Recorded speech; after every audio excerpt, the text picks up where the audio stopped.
बंगाल में law and order सारा ख़त्म हो गया है। जज के ऊपर अटैक होते हैं, पब्लिक को कुछ समझा नहीं जाता, पब्लिक का ओपनली रेप मर्डर हो रहे हैं। सरेआम गांव के गांव जला दिए, राज्यपाल की गाड़ी पे हमला हो गया, बच्ची के साथ रेप होगा, 9वीं क्लास की बच्ची के साथ उसका मर्डर हो जाता है। तो लॉ एंड ऑर्डर सिचुएशन बिल्कुल ख़त्म हो गई है वहाँ। पश्चिम बंगाल भी देश का ही एक अभिन्न अंग है, देश का पूर्ण राज्य है। तो पश्चिम बंगाल में भी वही होना चाहिए जो भारत के अन्य राज्यों में हो रहा है।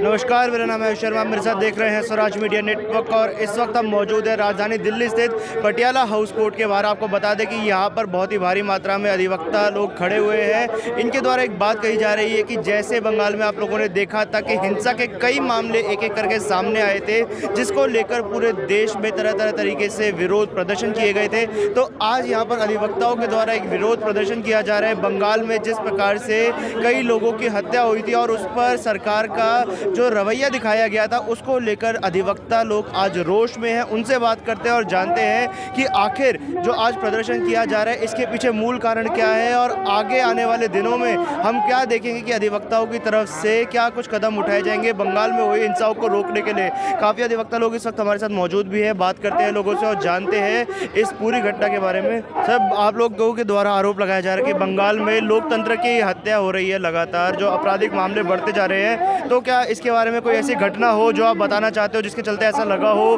कि लोकतंत्र सही तरीके से काम नहीं कर पा रहा? पिछले साल जब बंगाल में विधानसभा की चुनाव थी, हमारे बिहार किशनगंज के इंस्पेक्टर अश्विनी कुमार एक चोर को पकड़ने गए थे, तो मॉब लिंचिंग कर दी जाती है और ममता बनर्जी की सरकार इस मुद्दे पे चुप रहती है। इस तरह की अन्य जघन्य घटनाएं, रेप हो, हत्या हो, घर जलाना हो, जो कुछ लोग जो ऐसे होते हैं जो टीएमसी को सपोर्ट नहीं करते हैं, उनके साथ मार पिटाई की जाती है, उनके ऊपर जघन्य अत्याचार किया जाता है। और ये ममता बनर्जी लग नहीं रही है कि ये हिंदुस्तान की रहने वाली है। सर, बंगाल में आप लोग आरोप लगा रहे हैं कि लोकतंत्र की हत्या की जा रही है लगातार, तो ऐसा क्या कारण है जो बंगाल को प्रमुख तौर पर चुना गया है? देखिए, बंगाल को नहीं चुना गया, बंगाल की परिस्थितियों को चुना गया है। बंगाल को नहीं चुना हमने, बंगाल की परिस्थितियों को चुना है। और हमने ही नहीं चुना, मैं मीडिया से भी रिक्वेस्ट करूंगा कि जितना वकील प्रोटेक्ट कर रहे हैं उतना मीडिया को भी प्रोटेक्ट करना चाहिए। आज की स्थिति में जो बंगाल के हालात हैं, बंगाल की परिस्थिति है, एडवोकेट्स को रोड पे क्यों आना पड़ा? इसलिए आना पड़ा कि हम अपनी लड़ाई नहीं लड़ रहे हैं, हमारी क्या जिम्मेदारी है। लेकिन बीइंग ए सीनियर सिटीजन, संविधान में अधिकार दिया, हर व्यक्ति को जीने का अधिकार है। कहाँ है वहाँ जीने का अधिकार? आप अखबार देखिए, आधी तो न्यूज नहीं आती। बंगाल की हालत तो आज चाइना जैसी हो गई है, वहाँ की रिपोर्टिंग करने तक को आज मीडिया जाने को तैयार नहीं है। तो हमारी क्वेश्चन ये, जितना लॉयर आज इकट्ठा हुआ है, जितना वकील यहाँ आया है, वो केवल इसलिए नहीं आया उनका व्यक्तिगत क्या स्वार्थ है। हमारा स्वार्थ है कि एक व्यक्ति को जीने का अधिकार होना चाहिए। विक्टिम्स यहाँ आए हुए हैं, उनका परिवार आए हुए हैं। यहाँ आप देखिए, मिस्टर मुरारी तिवारी है, ये बार काउंसिल मेंबर है, हम बार काउंसिल मेंबर हैं। हमारा क्या मतलब है राजनीति से? हमारा मतलब है जो व्यक्ति वहाँ पर जी नहीं सकता, जो व्यक्ति वहाँ रह नहीं सकता, उस व्यक्ति को जीने का अधिकार होना चाहिए। ये हम अपनी बात कह रहे हैं। मैं R S. Goswami, member bar council Delhi. Sir, Bengal की मुख्यमंत्री ममता बनर्जी को क्या संदेश आज अधिवक्ताओं का? एज ए लॉयर हमारा इतना कहना है कि रूल ऑफ लॉ मेंटेन होना चाहिए स्टेट के अंदर। हर आदमी, हर एक सिटीजन को ऐसा लगे कि दे आर फीलिंग प्रोटेक्टेड। किसी तरह का किसी को मारना, पीटना, मर्डर कर देना जो उनके विचारधारा से नहीं मिलता, ये कोई ज़रूरी और कोई बहुत अच्छी बात नहीं है। इसीलिए आज सब लॉयर्स इकट्ठे हुए हैं and we want to give a message to the government कि इसमें गवर्नमेंट कॉग्निजेंस ले और वहाँ स्टेट गवर्नमेंट के खिलाफ कुछ कार्रवाई करे। सर, खास तौर पर जैसे हमने देखा था कि वकीलों के साथ भी मारपीट की गई थी, तो इस पर आज वकील यहाँ पर इकट्ठा हुआ है, इस पर क्या विचार है आपके? हम लोग पूरे वकील समाज इकट्ठा हुआ है बंगाल में राष्ट्रवाद लगवाने के लिए। वहाँ की सरकार बहुत ही क्रूर है और नियतों पे वार कर रही है। कुछ और भी अधिवक्ता इस वक्त हमारे साथ मौजूद है, उनसे बात करते हैं और जानते हैं। Sir, being a senior lawyer, क्या कहना है आपका पूरी बंगाल की जो अभी सिचुएशन है उस पर? बंगाल में लॉ एंड ऑर्डर सारा ख़त्म हो गया है। जज के ऊपर अटैक होते हैं, पब्लिक को कुछ समझा नहीं जाता, पब्लिक का ओपनली रेप मर्डर हो रहे हैं। पब्लिक कंप्लेंट करने जाती है तो पता करने लगता है कि करने वाले उनसे पहले पहुँच गए। सीबीआई इंक्वायरी बैठती है तो सीबीआई कहती है अब तो चले जाओगे 4 दिन में, उसके बाद हमें कौन बचाएगा। लोग इतने दहशत में ना आने को तैयार है। मकान वहाँ जो है लॉ एंड ऑर्डर सारा खत्म हो चुका है और जिसकी वजह से आज ये इतनी बड़ी रैली करनी पड़ रही है। तो आने वाले दिनों में क्या उम्मीद है, क्योंकि इलेक्शन तो ममता बनर्जी जीत चुकी है, तो उसके बाद क्या जो सरकार की जो सेंट्रल गवर्नमेंट की मशीनरी है उनको एक्टिव होना पड़ेगा और उनको इसके लिए स्टेट को बचाने के लिए प्रेसिडेंट रूल लगाना पड़ेगा। सर सहमत है आप राष्ट्रपति शासन की मांग से? मैं इस बात से सहमत हूँ क्योंकि वहाँ लॉ एंड ऑर्डर सिचुएशन बहुत ज़्यादा ख़राब है। वहाँ सरेआम गांव के गांव जला दिए, राज्यपाल की गाड़ी पे हमला हो गया, बच्ची के साथ रेप होगा, 9वीं क्लास की बच्ची के साथ उसका मर्डर हो जाता है। तो लॉ एंड ऑर्डर सिचुएशन बिल्कुल ख़त्म हो गई है वहाँ। तो इसलिए ये आज की रैली है, लोकतंत्र को बचाना है, ये आवाज़ उठाई है हमने और बंगाल सरकार को इसके आगे झुकना ही पड़ेगा। हमने केंद्र सरकार से रिक्वेस्ट करने के लिए आज सारे वकील इकट्ठे हुए हैं क्योंकि कॉन्स्टिट्यूशन भी कोई चीज़ है जो गवर्न करता है सारे देश के लॉ को, तो इस कॉन्स्टिट्यूशन को तहत रहकर ही हमको बंगाल को बचाना। सर आपका क्या कहना है इस पूरे मुद्दे के बारे में? बंगाल में जिस प्रकार से हिंसा आए दिन हमें देखने को मिलती है। देखिए, मैं उस हिंसा का साक्षी रहा क्योंकि मैं आराम बाग में ही था। मैं 25 दिन तक वहाँ पर आराम बाग, खानाकुल, गोघाट और पुरसरा, ये 4 सीटें थी हमारे पास। ये देखिए विवेकानंद जी की धरती है और विवेकानंद जी की धरती पर इस प्रकार की, किस प्रकार से जहाँ पर एक संदेश था, उठो जागो और लक्ष्य तक पहुँचे बिना मत रुको, जिन्हें पूरी दुनिया को अध्यात्म का दर्शन दिया और भारत को भगाने के लिए दर्शन दिया।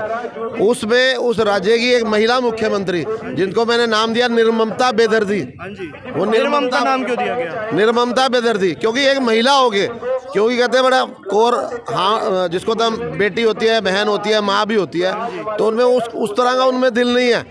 वो रहते हुए अत्याचार महिलाओं पे उनके रहते हो रहा है। ऐसा क्यों हो रहा है? चुन चुन कर मैं कहता हूँ अत्याचार हुए। बांग्लादेशी और रोहिंग्या, आपने देखा दिल्ली में जहांगीरपुर जो घटना हुई है, इसका भी कारण वो रोहिंग्या लोग हैं। वह सरेआम कट्टे जिसको गायें जाती थी कटने के लिए और कोई रोक टोक नहीं है। स्मगलिंग होती है गायों की, जब गायें तक सुरक्षित नहीं है तो आम जन की तो क्या बात होगी। आम जन के साथ पुलिस भी पार्टी बन गई, कितने सारे लोगों के हाथ बमों से उड़ गए और अटैक से उड़ गए, लेकिन उल्टे उन्हीं पर केस बना गया।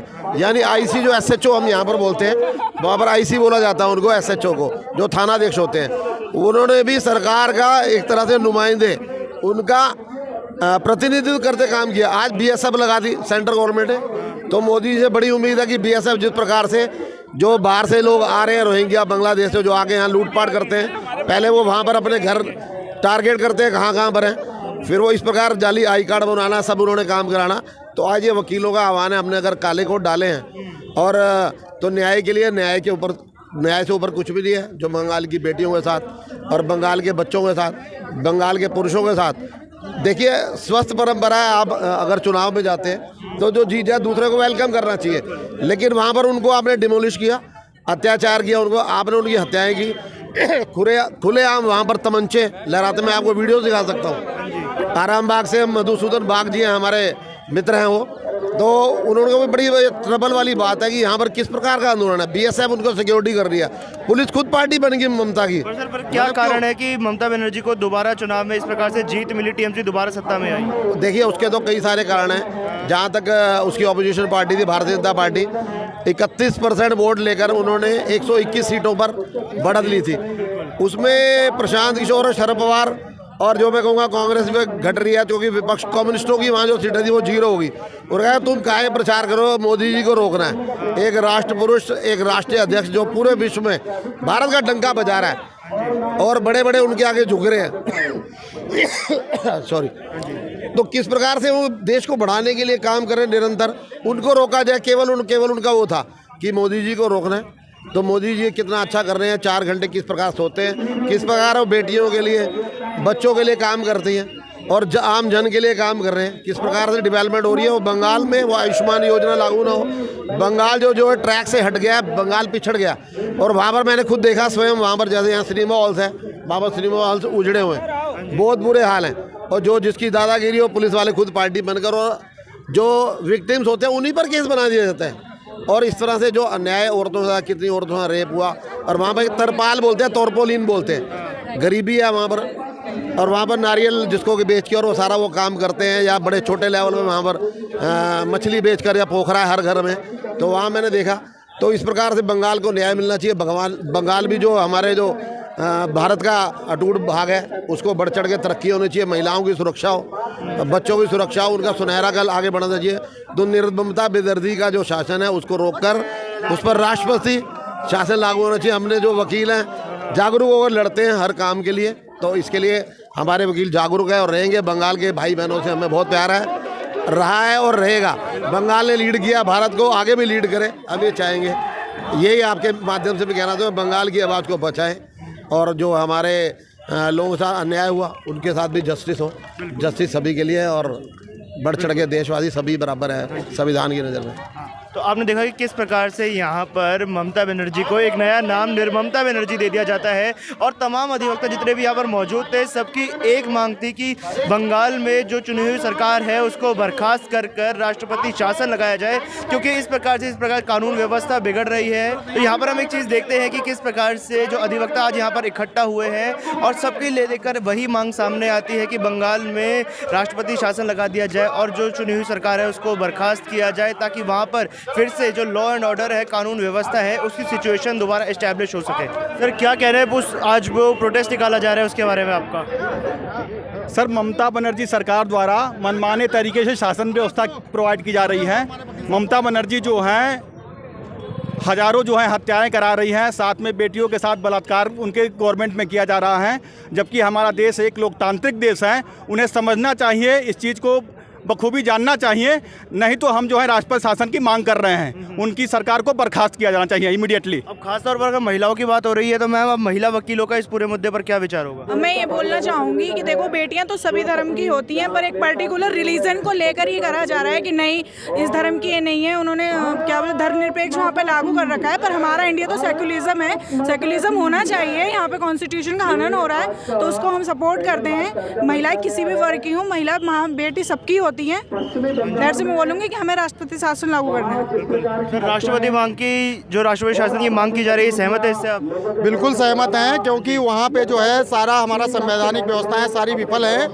हालांकि चुनाव हुआ था लोकतंत्र के हिसाब से सारा सब कुछ, लेकिन लोकतंत्र का वहाँ पे हनन हुआ है और लोकतंत्र बचाओ आंदोलन जो है वो छेड़ना अनिवार्य है। वहाँ पर जो है वहाँ की असेंबली को भंग किया जाना चाहिए और लोकतंत्र जो है वहाँ पर पुनः स्थापित करने के लिए दोबारा चुनाव होना चाहिए, क्योंकि ममता बनर्जी जो है वहाँ पर बार बार जो है संविधान का उल्लंघन कर रही है और लोकतंत्र का जो है हनन कर रही है। तो इसके लिए जो है वहाँ की सरकार का बदलना बहुत जरूरी है। बस सर खास तौर पर पश्चिम बंगाल, क्योंकि जैसा कि हम देखते हैं कि महाराष्ट्र में आज पंजाब में भी पश्चिम बंगाल सर देश से बाहर नहीं है। पश्चिम बंगाल भी देश का ही एक अभिन्न अंग है, देश का पूर्ण राज्य है। तो पश्चिम बंगाल में भी वही होना चाहिए जो भारत के अन्य राज्यों में हो रहा है। पश्चिम बंगाल कोई अलग देश नहीं है, बांग्लादेश अलग देश है, लेकिन पश्चिम बंगाल भारत का ही एक राज्य है। तो पश्चिम बंगाल को जो है भारत के संविधान के अनुसार चलना चाहिए। जो संविधान का आर्टिकल 2 कहता है उसके अनुसार उसको काम किया जाना चाहिए। उसका पूर्ण राज्य है और जो है केंद्र के साथ सहयोग बनाकर जो है पश्चिम बंगाल सरकार को चलना ही पड़ेगा, नहीं तो जो है हमारा फेडरल सिस्टम जो है वो कहीं खंड खंड हो जाएगा।